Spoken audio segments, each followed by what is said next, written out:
ख्वाहिशों का काफिला भी अजीब है गली, गुजरता वहीं से है जहाँ रास्ता नहीं होता। असल में इस शेर के पीछे मकसद क्या है, वो जो मैं इंटरव्यू करने वाला हूँ उस इंटरव्यू के बाद में आपको समझ में आएगा। आज मैं इंटरव्यू एक ऐसे शख्स का करने वाला हूँ, अमूमन मेरे फ़ोन में जिनका नंबर सेव है संतोष महतो झापा नेता। मैं इनको ऐसे जानता हूँ कि भाई एक फायर ब्रांड नेता हैं, मुद्दों को लेकर के बहुत बेबाकी से अपनी बात रखते हैं। खास करके रामगढ़ गोला जो इलाके हैं, मांडू, इन इलाकों में काफ़ी एक्टिव ये रहे भी हैं। और उन मुद्दों में, जिन मुद्दों में कभी कोई कुछ नहीं बोलता, उन मुद्दों में संतोष महतो बोलते हैं। लेकिन जो मेरे फ़ोन का नंबर अभी तक चेंज नहीं हुआ, इसलिए क्योंकि अभी तक मैं कंफ्यूज हूँ, कुछ सवाल हैं जिनके जवाब मुझे नहीं मिल पाए, तो इसीलिए मैंने सोचा कि एक बेबाक इंटरव्यू संतोष का किया जाना चाहिए। संतोष, बहुत स्वागत है आपका TV45 में। आपका भी बहुत बहुत धन्यवाद, आभार, आपने मौका दिया। आपका एक चर्चित चैनल है, आपकी एक ब्रांडिंग है बेबाक पत्रकार के रूप में। जैसा अभी आपने मेरा परिचय दिया, ठीक उसी तरीके से आपकी भी पहचान है कि आप बहुत कुछ जो है बेबाकी से करते हैं, अनसेंसर्ड करते हैं, अनकट करते हैं। तो मैं भी आपका बहुत बड़ा फ़ैन हूँ। साथ ही साथ आपके जितने व्यूअर्स हैं, सब्सक्राइबर हैं, जितने लोगों ने चैनल को फॉलो किया हुआ है, उन सभी को भी झारखंडी खतियानी जोहार। साथ ही साथ आपके टीम में डायरेक्ट इनडायरेक्ट रूप से जुड़े हुए सारे टीममेट्स को भी झारखंडी जोहार। संतोष भाई, अब मैंने जैसा इंट्रोडक्शन में बताया कि भाई संतोष महतो झापा, झारखंड पार्टी एक ऐसी पार्टी थी, झारखंड अलग राज्य आंदोलन में और उसके बाद भी बहुत महत्वपूर्ण भूमिका, मतलब होरो साहब अपने आप में एक किताब लिखी जा सकती है उनके ऊपर। तो संतोष महतो झारखंड पार्टी से चुनाव भी लड़े, रामगढ़ का उपचुनाव, और अब संतोष महतो जयराम महतो के साथ हैं। मतलब ऐसा क्या हुआ कि संतोष महतो को झारखंड पार्टी का दामन छोड़ करके और अब जेबी केस इसकी सदस्यता लेनी पड़ी। जयराम महतो में उनको क्या पसंद आया, झारखंड पार्टी में क्या ऐसी चीज़ थी जो उनको ना पसंद हो? देखिए, आपसे जब मेरा मुलाकात हुआ उस समय मैं झापा में था नहीं, लेकिन हम लोग अपनी बातचीत कंटिन्यू नहीं रख पाए। मिलने का जो हम लोगों ने टाइम सेट किया, उस टाइम पे हम लोग नहीं मिल पाए, जो फैक्ट है। हमारी मुलाकात हो गई जब उपचुनाव के समय में आपसे कवरेज से रिलेटेड बातचीत हुई, और उस समय मैं झारखंड पार्टी में आ चुका था, बतौर सदस्यता मैंने ले लिया था, और ये घोषणा हो गई थी कि मैं उपचुनाव झारखंड पार्टी के बैनर से लड़ूंगा। लेकिन ये जो दौर था, ये जो कार्यावधि थी, जो ड्यूरेशन था, ये सिर्फ और सिर्फ 2 महीने का था। कहा जाए तो मैं 2 महीने के लिए ही झारखंड पार्टी में रहा हूँ। इससे पहले एक स्वतंत्र संगठन छात्र युवा अधिकार मोर्चा के नाम से मैंने झारखंड के करीब करीब 6 जिलों में एक प्रभावी उपस्थिति दर्ज की थी। अंचल कार्यालय में, प्रखंड कार्यालय में, पशुपालन विभाग में, DTO ऑफिस में, भूमि सर्वे संरक्षण कार्यालय में, जिला उद्योग कार्यालय में हमारे संगठन का खौफ देखा जा रहा था। करीब करीब 26,000 लोग हमारे संगठन से जुड़े हुए थे। मेरी बदकिस्मती है कि उस दौर में हमारी मुलाकात नहीं हो पाई, नहीं तो आप मेरा नाम जो है संतोष महतो श्याम छात्र युवा अधिकार मोर्चा से सेव किए होते। अब आते हैं आपके बुनियादी सवालों पे कि आपने बोला कि झारखंड पार्टी, आप समझ सकते हैं कि झारखंड पार्टी का एक समृद्ध इतिहास रहा है। संयुक्त बिहार के समय में 37 के लगभग इसके विधायक थे, जो कि अपने आप में एक बहुत बड़ा उपलब्धि था, नो डाउट। इस पार्टी के साथ जयपाल सिंह मुंडा जी का नाम जुड़ा हुआ है, जो कि संविधान निर्माण समिति से जुड़े हुए थे। और सबसे बड़ी बात कि इस पार्टी में झारखंड जुड़ा हुआ है। झारखंड पार्टी, कोई कन्फ्यूजन नहीं है। 1949 में ही ये क्लियर हो गया था जयपाल सिंह मुंडा और उनके टीम में कि झारखंड बनना है। एक लंबा लड़ाई लड़ा गया। बाद में बहुत सारे राजनीतिक पार्टी झारखंड पार्टी से टूट के अलग हो गए। तो एक पुराना समृद्ध इतिहास था झारखंड पार्टी का, और यही वजह बना कि पहला जो अट्रैक्शन, जो फर्स्ट इंप्रेशन कि जयपाल सिंह मुंडा थे, एनी होरो जैसे नाम जुड़े हुए थे इस पार्टी से, तो एक पहला इंप्रेशन बना कि ये पार्टी अच्छा विकल्प हो सकता है। बीच में एनोसेका जी का नाम जुड़ा, जो कि हर पार्टी के साथ ब्लैक वाइट सब जुड़ा हुआ रहता है, उसको मैं इग्नोर करके चलता हूँ। एक बहुत सफ़ेद चादर में छोटा मोटा दाग है, उसको इग्नोर करके चलना ही चाहिए। हमारे पास पार्टी के लोग आए कि इस पार्टी को पुराने तेवर, पुराने पहचान को हम लोग पुनर्जीवित करेंगे, पुनर्जागरण इस पार्टी का करेंगे और एक झारखंड को विकल्प देने का काम करेंगे। चूँकि मैं युवा हूँ और ऊर्जावान राजनीति के लिए जाना जाता हूँ, तो मुझे लगा कि रिकंस्ट्रक्शन का दौर है, पुरानी चीज़ों को जीवित किया जा रहा है। एकदम से रॉयल इतिहास रहा है, बहुत अच्छा होगा इसकी ब्रांडिंग अगर की जाए। लेकिन बाद में उस अनुरूप काम नहीं हो पाया। उपचुनाव के बाद में मुझे लगा कि जिस अपेक्षा के साथ या जिन चीज़ों के साथ हमारा जुड़ाव हुआ था पार्टी के साथ में, वो चीज़ें नहीं हो पाई। मुझे किसी से कोई शिकायत नहीं है। ज़िंदगी का लंबा सफ़र है, यात्री बदलते रहते हैं, प्लेटफॉर्म बदलता रहता है, लेकिन हाँ, एक चीज़ नहीं बदलना चाहिए, वो है आपका नीयत, आपके विचारधारा, आपका कार्यशैली, आपका मुखरता, आपकी जो आइडेंटिटी है, आपकी जो मौलिकता है, वो नहीं बदलना चाहिए। तो उस मौलिकता के साथ में मैं पाता हूँ कि JBKSS युवाओं की पार्टी है, लेकिन इन युवाओं की पार्टी को बुद्धिजीवियों का भी समर्थन मिल रहा है। जो पुराने लोग हैं, जो राजनीति को जानने वाले लोग हैं, जो राजनीति में युवाओं की भागीदारी देखना चाहते हैं, उनका भी अपार जन समर्थन मिल रहा है। एक युवा चेहरे के रूप में मात्र 2 साल में जो उद्भव टाइगर जयराम महतो जी का हुआ है, ये झारखंड और भारत के इतिहास में कम ही देखा जाता है। तो ये एक बहुत बड़ा वजह बना कि एक ऐसा नेतृत्व कौशल जो कई सालों के अनुभव के बाद किसी को हासिल होता है, ऐसी लोकप्रियता जो सालों साल मेहनत करने के बाद भी किसी को हासिल नहीं हो पाती है, वो लोकप्रियता, वो भरोसा, वो सम्मान टाइगर जयराम महतो जी को झारखंड की राजनीति में मिल रहा है। और ऐसे समय में हम युवाओं की एक नैतिक जिम्मेदारी भी बनती है कि अलग अलग सुर अलापने के जगह पे एक ऐसा सुर, एक ऐसा विचारधारा जो झारखंड का विकास देखना चाहता है, मुखरता के साथ हर प्लेटफॉर्म में बेबाकी साथ जो रख रहा है, हम उस आवाज़ को बुलंद करें, उन कंधों को मजबूत करें। चलिए, ये तो आपने बात बोली। अब मैं आपके राजनीतिक भविष्य की बात करता हूँ। जयराम महतो को राजनीति में लगभग 2 साल मान करके चले हो चुका है।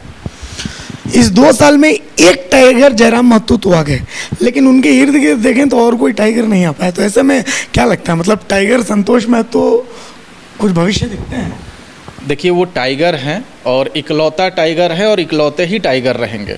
हमारी उनसे कोई कंपटीशन नहीं है। हम उनके साथ कंधे से कंधे मिला के चलना चाहते हैं, एक टीम वर्क हम लोग डेवलप करना चाहते हैं।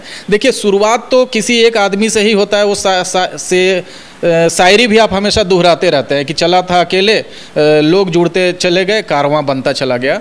एक टाइगर जयराम आए थे, जन जागरण का काम शुरू हुआ, जन जुटान का काम शुरू हुआ, राजनीति के पुनर्जागरण का काम शुरू हुआ। उसके बाद संतोष महतो जुड़ेंगे, उसके बाद और लोग जुड़ेंगे, काफिला हमारा बड़ा होगा। और अभी जो एक इंडिविजुअल सेंट्रिक जो बात करते हैं, बाद में आप देखेंगे 1-2 महीने के अंदर में ही आपको एक बड़ा टीम दिखेगा, एक बड़ा प्रभावी टीम दिखेगा। इस टीम में भी कुछ लोग राजनीतिक चेहरे होंगे, कुछ लोग बैकफुट से काम करने के लिए होंगे, बैकग्राउंड में काम करने वाले होंगे, कुछ टेक्निकल हैं, कुछ अच्छे बुद्धिजीवी लोग भी हैं जो इस JBKSS पार्टी के विचारधारा को मजबूत करने के लिए हिडन वे में हमारे साथ भी जुड़े हुए हैं। तो एक बड़ा टीम वर्क हो रहा है।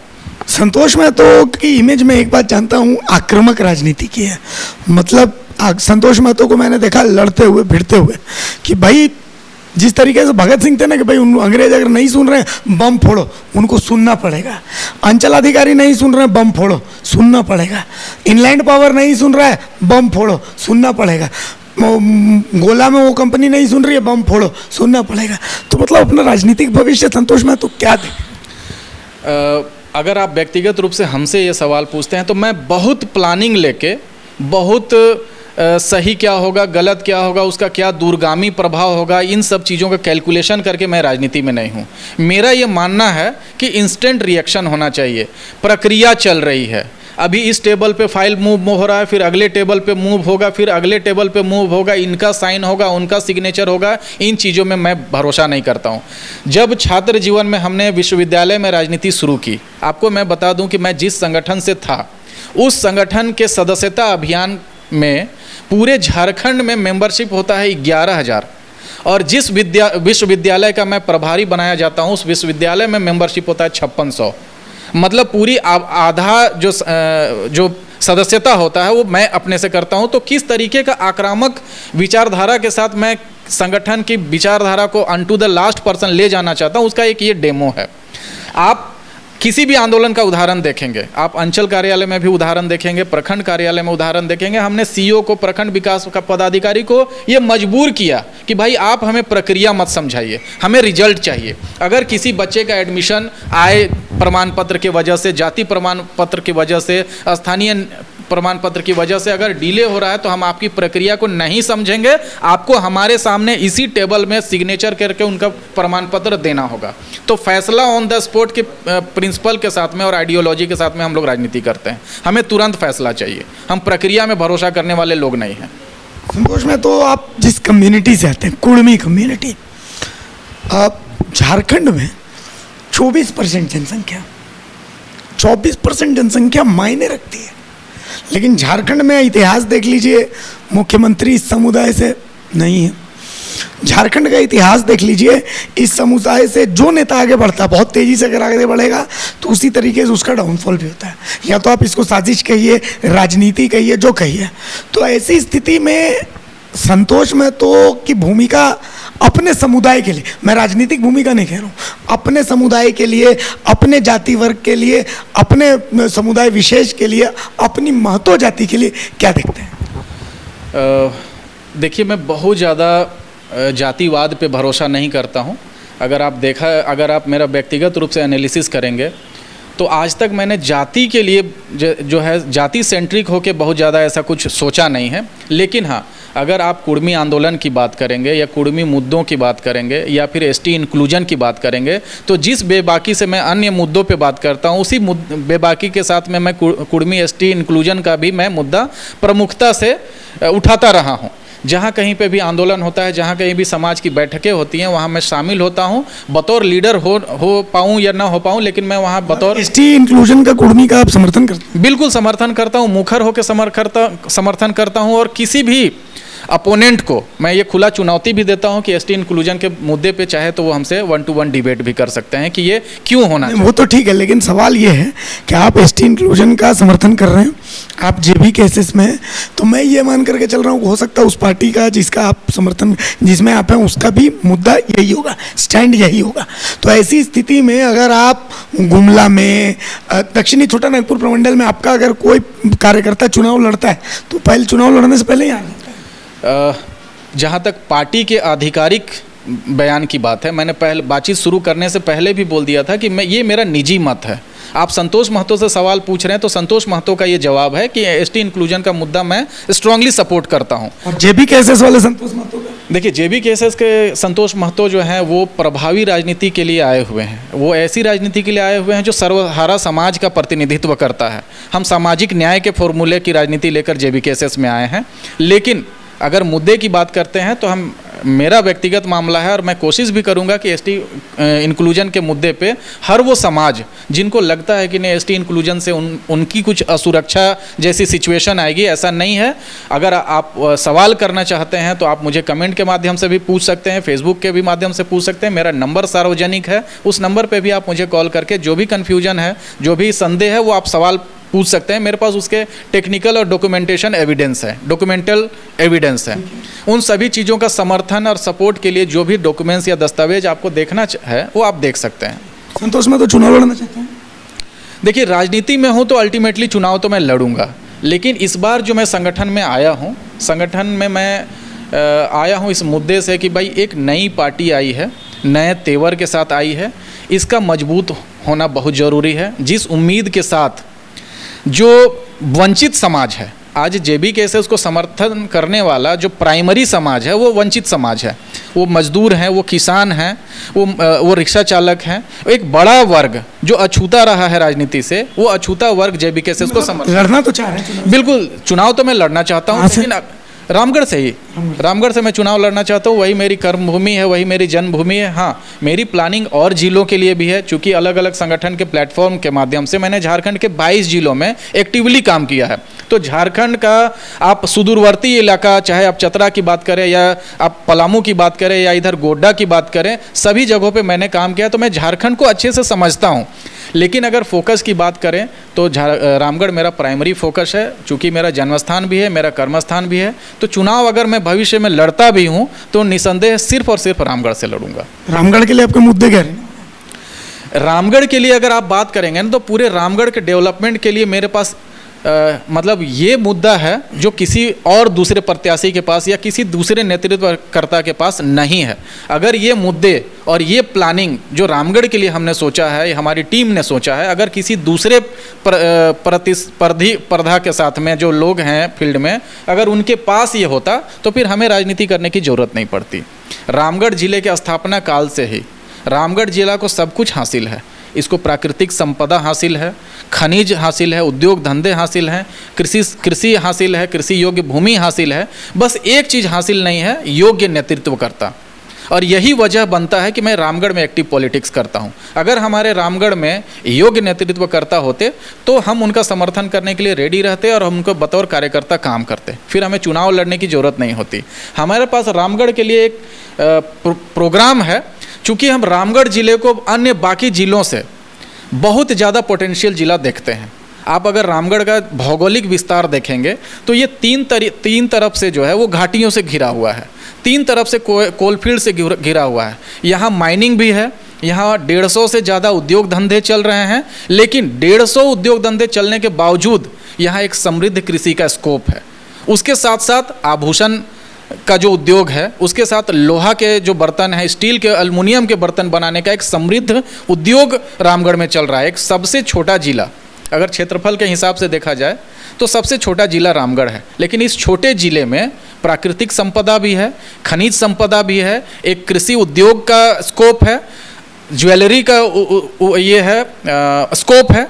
साथ ही साथ जो सबसे सपोर्टिव जो आर्थिक व्यवस्था है, आपको बता दूं कि लगभग 1100 करोड़ सिर्फ और सिर्फ रामगढ़ जिले के डीएमएफटी फंड में आता है। और इस 1100 करोड़ से एक साल में जेएनयू से बड़ा यूनिवर्सिटी रामगढ़ में बनाया जा सकता है, एम्स से बड़ा हॉस्पिटल रामगढ़ में बनाया जा सकता है। तो इतना आर्थिक रूप से संपन्न जिला रामगढ़ है, इसको सिंगापुर बनाया जा सकता है। मैं ये नहीं बोल रहा हूँ कि विकास का पैमाना सिंगापुर है, मैं एक मिसाल के तौर पे बोल रहा हूँ कि सिर्फ 5 सालों में इसको सिंगापुर और पेरिस से बड़ा शहर बनाया जा सकता है, समृद्ध शहर बनाया जा सकता है डेवलपमेंट के मामले में। लेकिन नेताओं का उदासीन रवैया है, विजन उनके पास नहीं है, विजन लेस नेता हैं, जिसके वजह से आज भी रामगढ़ पिछड़े जिलों में गिनती आता है। कॉलेज के नाम पे एक लौता कॉलेज जो आज 20 साल 40 साल से एक ही कॉलेज है जिसके भरोसे यहाँ के छात्र पढ़ाई करते हैं। रामगढ़ ज़िले में अगर आपको पढ़ाई करना है, आप अगर थोड़ा समृद्ध परिवार से हैं, तो आपको या तो बोकारो जाना होगा, या हजारीबाग जाना होगा, या रांची जाना होगा। रामगढ़ में इकलौता ऐसा कॉलेज है जिसमें आप ग्रेजुएशन पीजी की पढ़ाई मतलब उस स्तर से नहीं कर पाते हैं। तो इतनी असीमित संसाधनों के बावजूद, संभावनाओं के बावजूद अगर रामगढ़ जिला पिछड़ा हुआ है तो उसका कहीं ना कहीं वजह है योग्य नेतृत्वकर्ता। हमारे जैसे विजन के साथ, व्यू विजन प्लानिंग के साथ अगर कोई नेतृत्वकर्ता आता है तो मात्र 5 साल में इसको एक मॉडल जिला बनाया जा सकता है, एक मॉडल विधानसभा बनाया जा सकता है, जो कि सिर्फ रामगढ़ मतलब झारखंड नहीं पूरे देश में एक रामगढ़ मॉडल स्थापित किया जा सकता है। एक सवाल, चलिए इतना बढ़िया आप बोले, इसी से मेरा दिमाग मतलब मैं 1 मिनट के लिए मेरे को लगा कि मैं मोदी जी को सुन रहा हूँ कि वो भी बनारस को क्योटो बनाने की बात कर रहे थे। हालांकि अब जो है मोह भंग हुआ, वोट कम हुआ। चलिए, मुझे लगता है कि इस तरीके की बातें लोगों तक जाती हैं कि नहीं जाती हैं, थोड़ा सा इसको लेकर के मेरे मन में संशय है। मतलब विकास की ये जो बातें हैं, वोट तो at the end of the day देना है कि नहीं हमारे महतो भाई हो, इसी पर वोट देना है कि ये हमारे कुड़मी भाई है, ये हमार बात ये सुना हो, ये हमारी बात नहीं सुना हो, इसी पर वोट देना। वोट शिक्षा और स्वास्थ्य को लेकर के आज तक कौन, विकास को लेकर के आज तक कौन चुनाव जीता है? मतलब आपको लगता है कि इन सब चीज़ों को लेकर के कभी कोई चुनाव जीत सकता है? देखिए, पूरे दुनिया में एक दौर चलता है, ठीक है। एक दौर था जब लोग बेल बटम पहनते थे, फिर आया कि स्किन फिट लोग पहनने लगे, फिर अभी ट्रेंड बदला है। तो जो बुनियादी राजनीति है, जो शुरुआती दौर की राजनीति है, वो शिक्षा, स्वास्थ्य, रोजगार से ही शुरू हुई थी। बुनियादी मुद्दे यही हैं। वो बाद में वोटों का पोलराइजेशन करने के लिए इसमें कास्टिज्म ऐड किया गया, रिलीजियस एंगल ऐड किए गए, धार्मिक कट्टरता ऐड किया गया। लेकिन आज भी अगर आप कहीं पे बैठते हैं डिबेट के लिए, चर्चा परिचर्चा के लिए बैठते हैं, तो अंततः निष्कर्ष यही करके आता है कि हर आदमी, चाहे वो किसी जाति का हो, किसी समाज का हो, किसी वर्ण का हो, अंततः उसकी ज़रूरत शिक्षा, स्वास्थ्य, रोजगार पे आके टिक जाती है। ऐसा समाज का कौन सा व्यक्ति है जो ये बोलेगा कि भाई हमें एक ऐसा नेतृत्व करता चाहिए जो न शिक्षा की बात करे, न स्वास्थ्य की बात करे, न रोजगार की बात करे, वो सिर्फ मेरे जात की बात करे। अच्छा, जयराम महतो को 7 लाख वोट शिक्षा, स्वास्थ्य और रोजगार के नाम पे मिला है कि जाति विशेष के नाम पे मिला?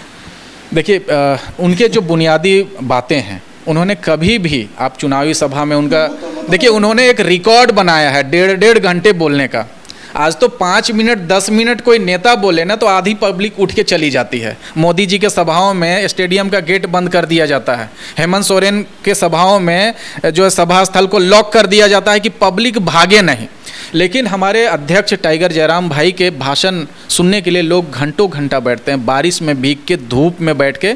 तो कहीं ना कहीं उनकी जो बातें हैं वो शिक्षा से जुड़ी हुई हैं, स्वास्थ्य से जुड़ी हुई है, विस्थापन से जुड़ी हुई है, उनके ज़मीन से जुड़ी हुई है, उनकी माटी से जुड़ी हुई है, उनकी सभ्यता से जुड़ी हुई है, उनके पर्व से जुड़ी हुई है, उनके जो उनके धार्मिक चीज़ें हैं, जो देवाभूता हैं, उनसे जुड़ी हुई है, उनकी पुरातन चीज़ों से जुड़ी हुई है। वो तमाम सेंटिमेंटल चीज़ें, इमोशनल चीज़ें जो 1 to 1 नेता के साथ में जनता को कनेक्ट करती हैं, वो तमाम बातें उनके भाषण में इंक्लूडेड हैं, जिस वजह से लोगों का अट्रैक्शन बढ़ रहा है, लोगों का उनके प्रति खिंचाव और रुझान बढ़ रहा है। तो निसंदेह भाई जयराम ने जिस तरीके के मुद्दों को छुआ है, वो मुद्दे पिछले 24 साल के इतिहास में अनछुए थे।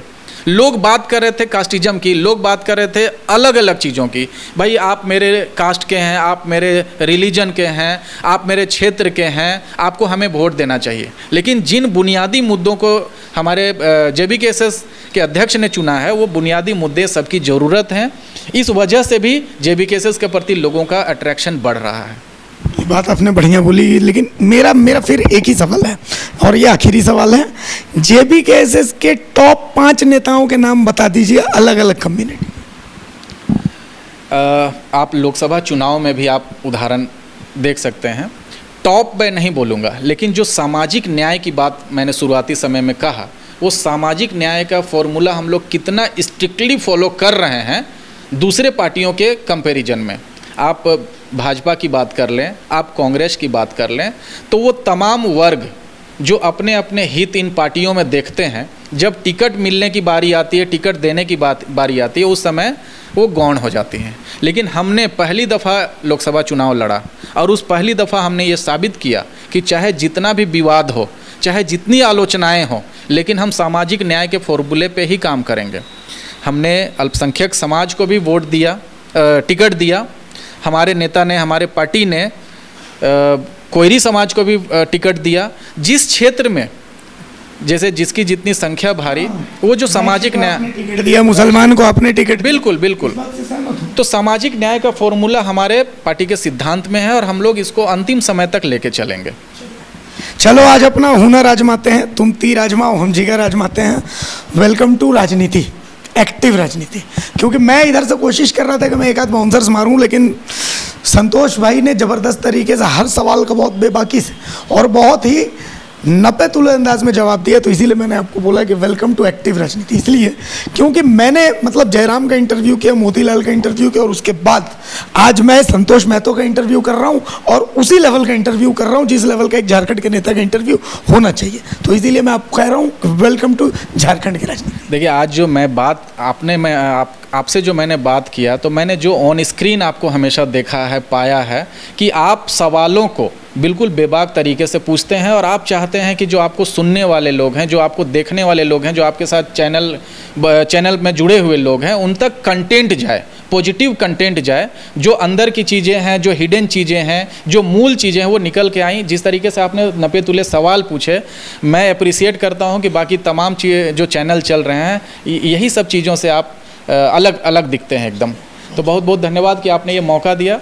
और एक अपील मैं ये करना चाहता हूँ कि अभी जिस दौर से राजनीति झारखंड में बदल रही है, एक युवा राजनीति का दौर चल रहा है, एक बदलाव की राजनीति का दौर चल रहा है और ये बदलाव का राजनीति जो है वो दूसरे पार्टियों से बिल्कुल अलग है।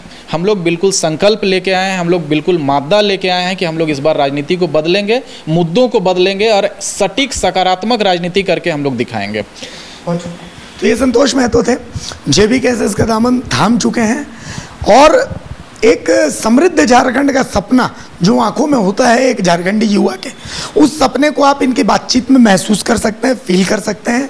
वो जो JBKSS वाली सोच है, वो जो जयराम महतो, मोतीलाल महतो, तमाम रिजवान क्रांतिकारी ऐसे जो युवा नेताओं की एक फहरिस्त है, उस फहरिस्त को जब आप महसूस करते हैं तो आप संतोष महतो को उसी फहरिस्त में महसूस करते हैं। बहुत शुक्रिया संतोष महतो, आपने हमसे बातचीत की।